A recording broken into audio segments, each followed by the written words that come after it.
Headlines पर।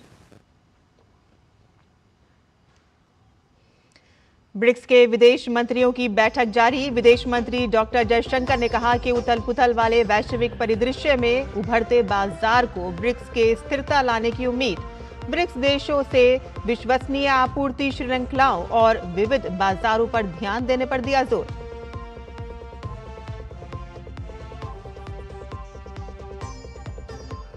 राहुल गांधी की विदेश यात्रा पर भाजपा ने उठाए सवाल। संबित पात्रा ने पूछा कि 11 करोड़ की आमदनी में राहुल ने कैसे खर्च किए 60 करोड़ रुपए। फंडिंग सार्वजनिक नहीं होने पर उठाए सवाल।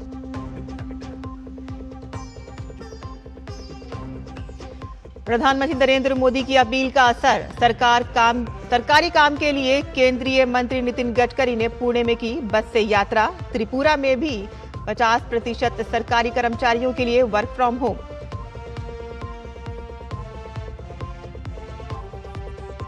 दस दिन के लंबे इंतजार के बाद आज होगी केरलम के नए मुख्यमंत्री की घोषणा। प्रदेश कांग्रेस समिति ने राज्यपाल से मांगा मुलाकात का समय।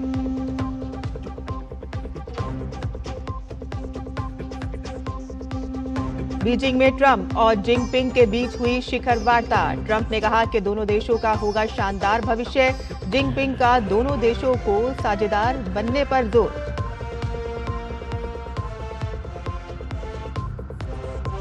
थाईलैंड ओपन के क्वार्टर फाइनल में पीवी सिंधु की एंट्री। डेनमार्क की एमिली शुल्ज को दी मात और अब किदाम्बी और लक्ष्य सेन पर टिकी नजरें। और बुलेटिन की शुरुआत करते हैं इस वक्त की बड़ी खबर के साथ, जहां लाल किला ब्लास्ट से जुड़ी एक बड़ी खबर सामने आ रही है।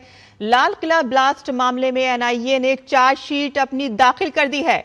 इस चार्जशीट में 10 आरोपियों के खिलाफ चार्जशीट ये दाखिल की गई है और बताया जा रहा है कि 7,500 पन्नों की ये चार्जशीट है जो आईएनए की तरफ से दाखिल की गई है। बता दें आपको कि 10 नवंबर 2025 में ये धमाका हुआ था, उसमें 11 लोगों की मौत हो गई थी और कई लोग इसमें घायल हुए थे। संपत्ति को भी बड़ा नुकसान पहुंचा था और पटियाला हाउस कोर्ट में चार्जशीट ये दाखिल की गई है एनआईए की तरफ से। और इसी पर ही ज्यादा बात करने के लिए हमारे साथ हमारे संवाददाता नीरज इस वक्त जुड़ गए हैं। नीरज, आईएनए की तरफ से चार्जशीट दाखिल हो गई है, क्या कुछ कहा गया है? किसी के नाम है? क्या किसी संगठन की भी बात कही गई है? देखिए, बिल्कुल ये एक लंबी चौड़ी जो चार्जशीट है वो एनआईए ने पेश की और आपको बता दें कि इसकी एक विस्तृत जो जांच है वो एनआईए ने की थी। और इसमें जो चार्जशीट एनआईए ने पेश की है इसमें 10 लोग हैं, उनको आरोपी बनाया गया है और जिन्होंने इस पूरी घटना को अंजाम दिया था। और इस धमाके में 11 लोगों की मृत्यु भी हो गई थी, कई सारे जो लोग हैं वो घायल हुए थे। जो चार्जशीट में एनआईए ने जिन लोगों का नाम इसमें लिखा है, इसमें डॉक्टर नबी के अलावा आपको बताते हैं कि आमिर राशिद मीर है, एक जासिर बिलाल बानी है, एक डॉक्टर मुजम्मिल शकील है, डॉक्टर अदील अहमद राथर है, इसके अलावा डॉक्टर शाहीन सईद है, मुफ्ती इरफान है, अहमद बागे, सोयब, डॉक्टर बिलाल नसीर और यासिर अहमद डार। इन लोगों के खिलाफ एनआईए ने जो चार्जशीट है वो कोर्ट में दाखिल कर दी। और आपको बता दूं कि इसमें काफी विस्तृत जो जांच है वो एनआईए ने की थी। इसमें तमाम जो लोग हैं उनसे पूछताछ की थी। इस पूरे केस में 588 के करीब जो लोग हैं उनको बुलाया गया था, उनकी गवाहियां ली गई थी।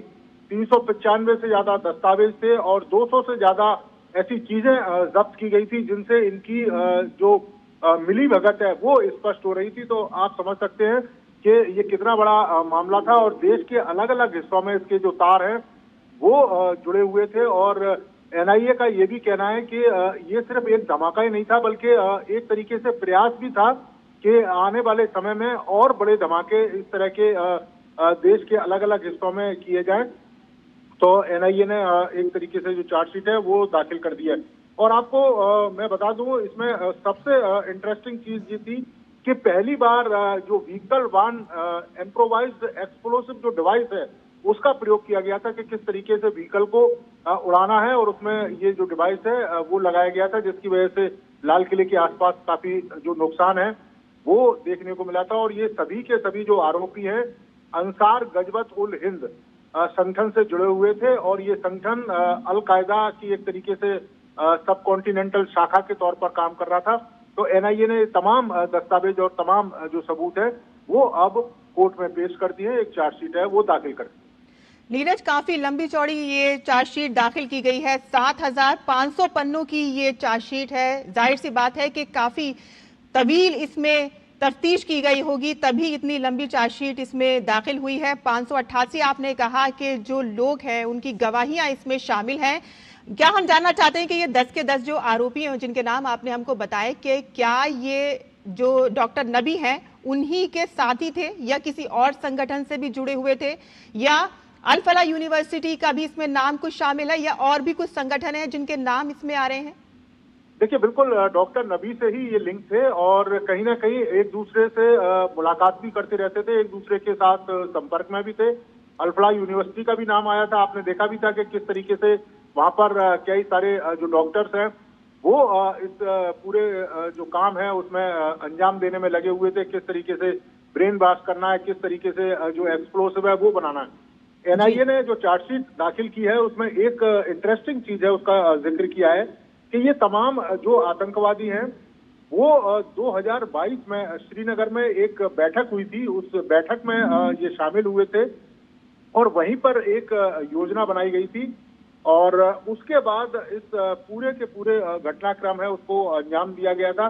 तो ये अपने आप में एक बड़ा इंटरेस्टिंग पहलू एनआईए ने अपनी चार्जशीट में जिक्र किया है कि इसकी पहले से जो प्लानिंग है वो चल रही थी और इसके लिए एक ऑपरेशन उन्होंने नाम दिया था, ऑपरेशन हेवनली हिंद, उसका जो नाम है वो दिया गया था। तो ये तमाम जो सबूत और तथ्य हैं एनआईए ने चार्जशीट में पेश किए और एनआईए का ये भी कहना है कि जांच इस मामले में चल रही है, कुछ और नए तथ्य भी आएंगे तो उन और नए तथ्यों को भी कोर्ट में पेश किया जाएगा। जी नीरज, आपने एक बात और कही कि इसमें जो ब्लास्ट हुआ था उसमें एक अलग तरह की हाईटेक तकनीक इसमें यूज की गई थी जो इससे पहले कभी नहीं हुई। तो क्या इस तरह की ट्रेनिंग ये लोग कहीं से हासिल कर रहे थे, इस तरह की भी कुछ बात सामने आई है?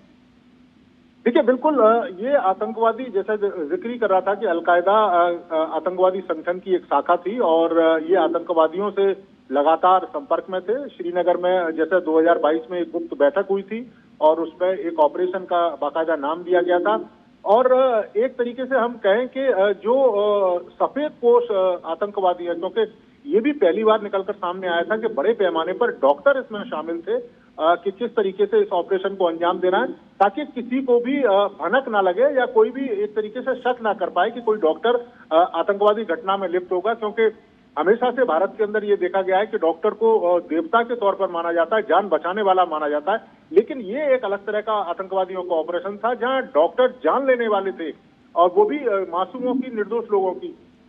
तो उसके लिए 2022 से बाकायदा प्लानिंग चल रही थी। आईडी के अलग अलग स्तरों पर ये जो विस्फोट है वो उसको पहले से ही ये कई जगह इन्होंने इसका इस्तेमाल किया था। हाँ। एक तरीके से नमूने के तौर पर देखा था कि अगर हम ब्लास्ट करेंगे तो कितना नुकसान होगा, तो इसके लिए बाकायदा पहले से भी वो कई जगह इनका इस्तेमाल करके देख रहे थे। गुप्त जी नीरज, हाँ नीरज से हमारा संपर्क टूट गया है, लेकिन आगे भी इस जानकारी पर हम बात करते रहेंगे। तो इस वक्त की बड़ी खबर थी कि एनआईए ने अपनी चार्जशीट दाखिल कर दी है। और आगे बढ़ते हैं, जहां भारत की 2026 ब्रिक्स अध्यक्षता के तहत नई दिल्ली के भारत मंडपम में ब्रिक्स विदेश मंत्रियों की अहम बैठक आयोजित की गई। विदेश मंत्री डॉक्टर एस जयशंकर ने बैठक में शामिल होने पहुंचे सदस्य और साझेदार देशों के प्रतिनिधियों का स्वागत किया और बैठक में रूस के विदेश मंत्री सरगेई लावरोव और ईरान के विदेश मंत्री अब्बास अराक्ची और इंडोनेशिया के विदेश मंत्री सुगियोनो समेत कई देशों के वरिष्ठ प्रतिनिधि शामिल हुए। सभी नेताओं ने विदेश मंत्री एस जयशंकर के साथ आधिकारिक ग्रुप फोटो भी खिंचवाई और बैठक में वैश्विक और क्षेत्रीय मुद्दों, बहुपक्षीय सहयोग को मजबूत करने और बदलते भू राजनीतिक हालातों के बीच अंतर्राष्ट्रीय संस्थाओं में सुधार जैसे विषयों पर चर्चा हो रही है। विदेश मंत्रालय के मुताबिक ब्रिक्स देशों के प्रतिनिधिमंडल प्रधानमंत्री नरेंद्र मोदी से भी मुलाकात करेंगे और ये भारत की ब्रिक्स अध्यक्षता के तहत पहला बड़ा मंत्री स्तरीय आयोजन है और जिसे इस साल होने वाले ब्रिक्स शिखर सम्मेलन की दिशा तय करने के लिहाज से बेहद अहम माना जा रहा है। और इस अवसर पर विदेश मंत्री डॉक्टर एस जयशंकर ने कहा कि अध्यक्ष के तौर पर मैं हर प्रतिनिधि मंडल को उनकी उपस्थिति के लिए और ब्रिक्स ढांचे के भीतर सहयोग को मजबूत करने के प्रति उनके निरंतर समर्पण के लिए धन्यवाद देता हूं। हम सभी द्विपक्षीय और बहुपक्षीय मुलाकातों के जरिए एक दूसरे के साथ लगातार और करीबी संपर्क में रहते हैं। Warm welcome to India for this meeting of the BRICS Ministers of Foreign Affairs and International Relations. As Chair, I thank each delegation for their presence and for their continued commitment to strengthening cooperation within the BRICS framework. All of us remain in close and regular contact through bilateral and multilateral engagements. Gathering today for the BRICS meeting is, however, a special occasion. It allows us to exchange perspectives and encourages us to develop convergences. And in this complicated and uncertain world, that is of ever greater importance. और जयशंकर ने कहा कि इस संदर्भ में BRICS की एकजुटता का विशेष महत्व है। स्थिरता और समृद्धि को बढ़ावा देने के लिए सामूहिक कार्यवाही और दृढ़ संकल्प आवश्यक है और इसीलिए आज हमारी चर्चा समय के अनुकूल है और ब्रिक्स को न केवल इस मुद्दे पर विचार विमर्श करना चाहिए बल्कि प्रभावी और समन्वित प्रतिक्रियाओं की दिशा में भी काम करना चाहिए। In this context, BRICS solidarity assumes particular significance.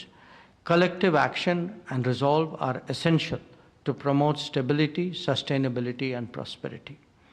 Our discussions today are therefore timely. The BRICS must not only deliberate on these issues, but also work towards effective and coordinated responses.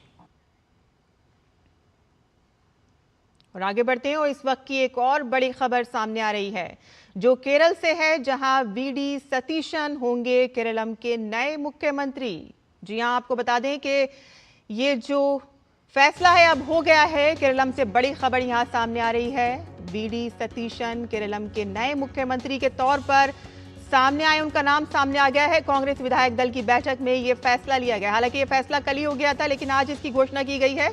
Thiruvananthapuram में विधायक दल की बैठक हुई और कल आपको बता दें कि कांग्रेस के हेडक्वार्टर में ये बैठक हुई थी और मल्लिकार्जुन खड़गे और राहुल गांधी के बीच ये संपर्क हुआ था और अब ये नाम सामने आ गया है जहां वीडी सतीशन केरलम के नए मुख्यमंत्री के तौर पर सामने आए हैं। कांग्रेस विधायक दल की बैठक में ये फैसला किया गया और हालांकि इससे पहले मुख्यमंत्री पद की रेस में कांग्रेस महासचिव केसी वेणुगोपाल शुरू से ही आगे बताए जा रहे थे, लेकिन अब जो नाम सामने आया है वो नाम है सतीशन जी का और वीडी सतीशन केरलम के नए मुख्यमंत्री के तौर पर अब शपथ लेंगे।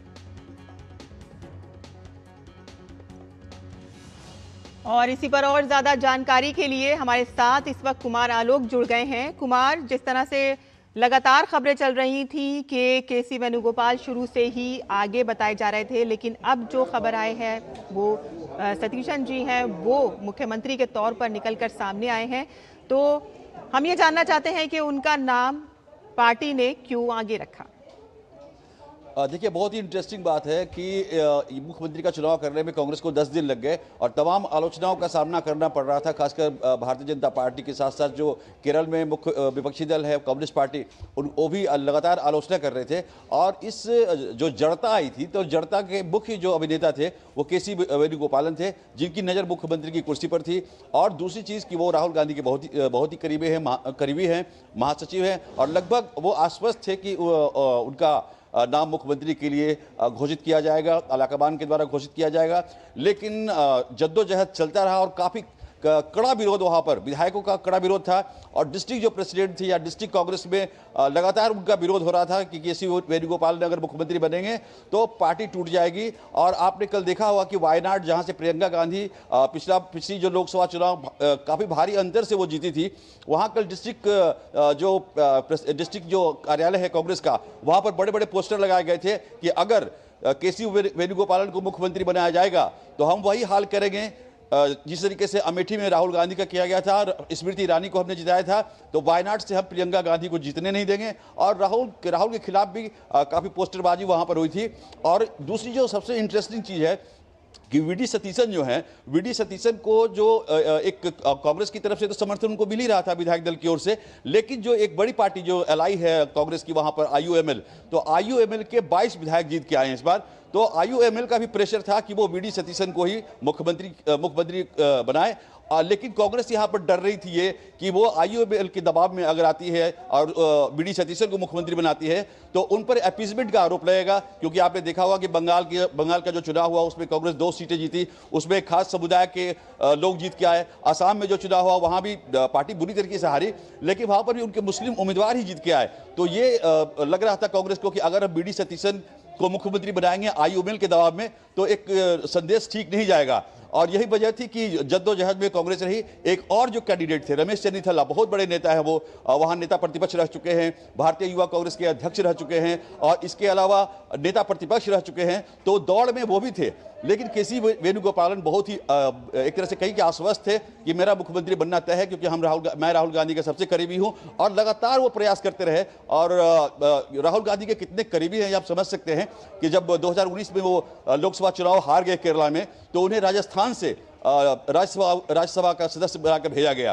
तो अब जो विधायकों का प्रेशर था, आईयूएमएल का प्रेशर था, उस प्रेशर के बाद पराबूर एक विधानसभा क्षेत्र है जहां से लगातार 6 बार वीडी सतीशन चुनाव जीते हैं, विधानसभा में पहुंचे हैं। 2001 से कभी वो हारे ही नहीं है। तो एक मजबूत लीडर है, नेता प्रतिपक्ष रह चुके हैं, कांग्रेस के राज्य के उपाध्यक्ष रह चुके हैं। इसके अलावा पेशे से वकील है, हाई कोर्ट में उनका प्रैक्टिस भी है। तो और एक जमीन से जुड़े हुए नेता है। और पिछले जब ये जो विधानसभा चुनाव हुआ, इस चुनाव के पहले से, यानी कि काफी दिन पहले से उन्होंने केरल के उत्तर से लेकर के दक्षिण तक की पदयात्रा की। तो एक तरह से एक जमीनी नेता है और कांग्रेस को मजबूरी में केसी वेणुगोपालन को आप कहे तो नजरअंदाज करना पड़ा और वीडी सतीशन को मुख्यमंत्री बनाना पड़ा। जी, ये आपने बताया कि केसी वेणुगोपाल को नजरअंदाज करना पड़ा। क्या इस आगे जाके इसके भी कुछ नकारात्मक परिणाम सामने आ सकते हैं? किस तरह की आगे की आप राजनीति देखते हैं आप वहां की? देखिए, कांग्रेस के साथ ये समस्या नहीं है। अगर आप देखें, हम हिमाचल से शुरू करते हैं। हिमाचल में भी जब सुक्खू को मुख्यमंत्री बनाया गया तो वहाँ भी उनका व्यापक विरोध हुआ। वहाँ भी जो वीरभद्र सिंह की पत्नी थी उन्होंने उनका विरोध किया। हम राजस्थान का नाटक देख चुके हैं। राजस्थान में कैसे अशोक गहलोत और सचिन पायलट की बीच जंग हुई, पार्टी टूटते टूटते बची। आप कर्नाटक को देख रहे हैं, कर्नाटक में डीके शिवकुमार बनाम सिद्धारमैया का जंग वहाँ जारी है। जहाँ जहाँ कांग्रेस है जहां उनकी सरकार है वहां खटपट जारी है। पार्टी में आंतरिक जो लोकतंत्र है वो लगभग खत्म है। अगर हम रेवंत रेड्डी की बात करें, तेलंगाना के जो मुख्यमंत्री हैं, तो वो भी कांग्रेस के कोई प्राथमिक सदस्य बचपन से नहीं थे, जब शुरू अपने राजनीतिक जीवन की शुरुआत से नहीं थे। वो तेलुगु देशम से आए हुए नेता थे और मजबूरन रेवंत रेड्डी को वहां पर मुख्यमंत्री बनाना पड़ा। तो अब वीडी सतीशन के मुख्यमंत्री बनने के बाद जो फैक्शंस है वहां पर, केसी वेणुगोपालन बिल्कुल खुश नहीं होंगे। और एक दूसरे जो बहुत बड़े नेता है शशि थरूर, वो भी अपने आप को इस दौर में शामिल किए हुए थे, लेकिन जो पार्टी अलाकमान है उन पर टेढ़ी नजर रखे हुए था। खासकर हम सोनिया गांधी की हम बात करें, राहुल गांधी की हम बात करें, मल्लिकार्जुन खड़गे की बात करें, तो ये बिल्कुल शशि थरूर को नजरअंदाज कर रहे थे। और तीसरे जो चन्नीथला जैसे कि मैंने आपको बताया कि बहुत बड़े नेता हैं। तो अब देखना होगा कि जब मोर्चा संभालते हैं वीडी सतीशन, तो ये जो फैक्शंस है कांग्रेस के अंदर, डिफरेंट जो फैक्शंस है, असंतुष्ट ग्रुप है, इनका क्या रोल होता है, ये आगे क्या पृष्ठभूमि बनाते हैं, ये देखने वाली बात होगी। जी कुमार, जैसे कि आपने कहा कि जहां जहां कांग्रेस की सरकार होती है वहां पर सरकार बनाने में कहीं ना कहीं थोड़ी बहुत खटपट जरूर नजर आती है। तो क्या इस तरह की बातें भी आगे आपको, जैसे आगे भी अगर कोई चुनाव होगा, एक तो उनका नेता ही सीएम में कौन बनेगा वो सामने नहीं हो पाता है, लेकिन उसके बाद जो है फिर उसके बाद सरकार बनाने में भी उनको परेशानी होती है। तो क्या आगे के चुनाव में भी ये चीजें जो है वो मैटर करेंगी? देखिए, ये तो हमने आपको बताया जहां पर कांग्रेस सत्ता में है या मुख्य विपक्षी दल है, चाहे वो तेलंगाना हो, चाहे वो कर्नाटक हो। एक मिनट मैं आपको रोकना चाहूंगी। यहाँ पे केरला में कांग्रेस प्रभारी दीपा दास मुंशी ने इसकी घोषणा की है। जरा पहले एक बार वो अपने दर्शकों को दिखा दें। Legislature party had met in Thiruvananthapuram on May 7th, 2026 and had unanimously resolved to authorize the Congress President to appoint the new leader of the CLP in the state of Kerala, leader of the opposition in the Lok Sabha. The AICC observers who had met with the newly elected MLAs on May 7th, 2026, and many other leaders from the state, including MPs, former PCC presidents, have also been consulted. Based on all these discussions, it has been decided that Shri V.D. Satishan be appointed as the leader of the CLP.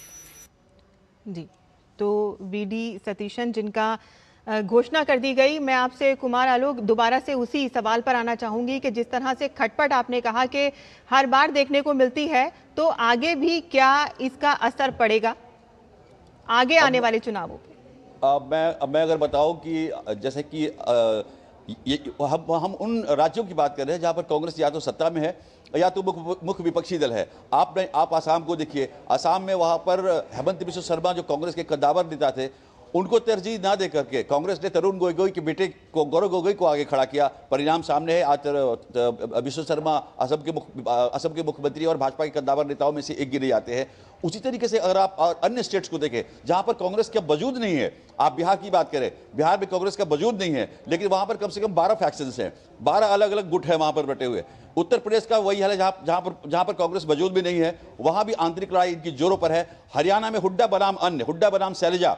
तो आप किसी भी राज्य में आप जाए, कांग्रेस अगर विपक्ष में है या सत्ता में है या उनका वजूद वहां नहीं है, फिर भी वहां पर कंट्रोवर्सी उनके नेताओं में, जो शीर्ष नेताओं के अंदर है कंट्रोवर्सी, वो जारी है। और ये कांग्रेस की साथ परंपरा रही है। लेकिन कांग्रेस के नेताओं से अगर आप बात कीजिएगा कि इस तरीके की समस्याएं क्यों आती है कांग्रेस पार्टी के साथ, तो कांग्रेस पार्टी इसको कहती है कि ये इनर डेमोक्रेसी है, यानी पार्टी में आंतरिक लोकतंत्र है, इसलिए सबको आवाज उठाने का हक है, बोलने का और आवाज उठाने का हक है। जी आलोक, बहुत बहुत शुक्रिया इस तमाम जानकारी के लिए। और यहां हम रुकते हैं एक छोटे से ब्रेक के लिए। हम जल्द हाजिर होंगे, आप देखते रहिए DT न्यूज।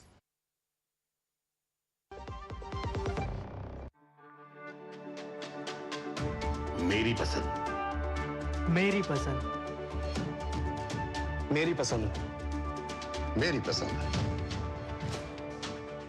हमारी पसंद, हम सबकी पसंद। मजबूत देश का मजबूत सरिया हो गया स्टील। और ब्रेक के बाद आपका फिर से स्वागत है। केंद्रीय गृह मंत्री अमित शाह गाजियाबाद में राष्ट्रीय आपदा मोचन बल NDRF को राष्ट्रपति ध्वज प्रदान समारोह में शामिल हुए। समारोह में गृह मंत्री को सलामी दी गई और इस मौके पर केंद्रीय गृह मंत्री ने कहा कि ये सम्मान NDRF के साहस, समर्पण और उत्कृष्ट सेवा का प्रतीक है और पूरे देश के लिए गर्व की बात है। अमित शाह ने कहा कि NDRF देश को हर आपदा से सुरक्षित रखने के लिए और अधिक मजबूत होकर काम करेगी। उन्होंने विश्वास जताया कि PM मोदी के नेतृत्व में 2014 से आपदा जोखिम कम करने की दिशा में बड़े कदम उठाए गए हैं और अब देश जीरो कैजुअलिटी के लक्ष्य की ओर बढ़ा है। मित्रों, नरेंद्र मोदी जी के नेतृत्व में 2014 से न केवल आपदा जोखिम के न्यूनीकरण के लिए काम किया है, परंतु अब हम ऐसी स्थिति में आए हैं कि हम जीरो कैजुअलिटी के दिशा में आगे बढ़ सकते हैं। मित्रों, NDMA और NDRF ने इस दिशा में ढेर सारे काम किए हैं। NDMA ने एक और तो नीति विषयक निर्णयों में ढेर सारे निर्णय लिए और इसके साथ साथ बहुत सारी गाइडलाइन इश्यू की, बहुत सारी जागरूकता की और बचाव की एप्स बनाई हैं और इसके माध्यम से धीरे धीरे आपदा बचाव देश का एक संस्कार बनता जा रहा है। और भारतीय जनता पार्टी ने विदेश दौरों को लेकर कांग्रेस सांसद राहुल गांधी पर निशाना साधा। नई दिल्ली में एक प्रेस वार्ता कर पार्टी प्रवक्ता संबित पात्रा ने आरोप लगाया कि राहुल गांधी के विदेश दौरों का कुल खर्च 60 करोड़ रुपए का रहा है। 2026 तक राहुल गांधी 54 यात्रा जो उनकी रही विदेश की, उसमें उनका खर्चा हुआ है 60 करोड़। 60 करोड़ रुपए का खर्चा राहुल गांधी जी के विदेश यात्रा में रहा है। कंटिन्यूअस 10 वर्ष के उनका आमदनी, प्रत्येक वर्ष 10 वर्षों तक वो कितना अर्न करते रहे, वो हमारे पास डिटेल है, क्योंकि ये पब्लिक डोमेन में है, आप भी निकाल सकते हैं। तो कितना उन्होंने अर्न किया, कुल मिलाकर के 10 वर्षों में, विगत 10 वर्षों में, 10 असेसमेंट ईयर में राहुल गांधी जी की आमदनी थी 11 करोड़ रुपए। 11 करोड़ रुपए की आमदनी, 60 करोड़ रुपए फॉरेन ट्रिप में खर्चा। पश्चिम बंगाल सरकार ने पश्चिम बंगाल पशु वध नियंत्रण अधिनियम 1950 के तहत जनता के लिए एक संशोधित नोटिस जारी किया है और इस नोटिस में कहा गया है कि किसी भी गाय या भैंस का वध तब तक नहीं किया जा सकता कि जब तक उसके पास आधिकारिक प्रमाण पत्र ना हो।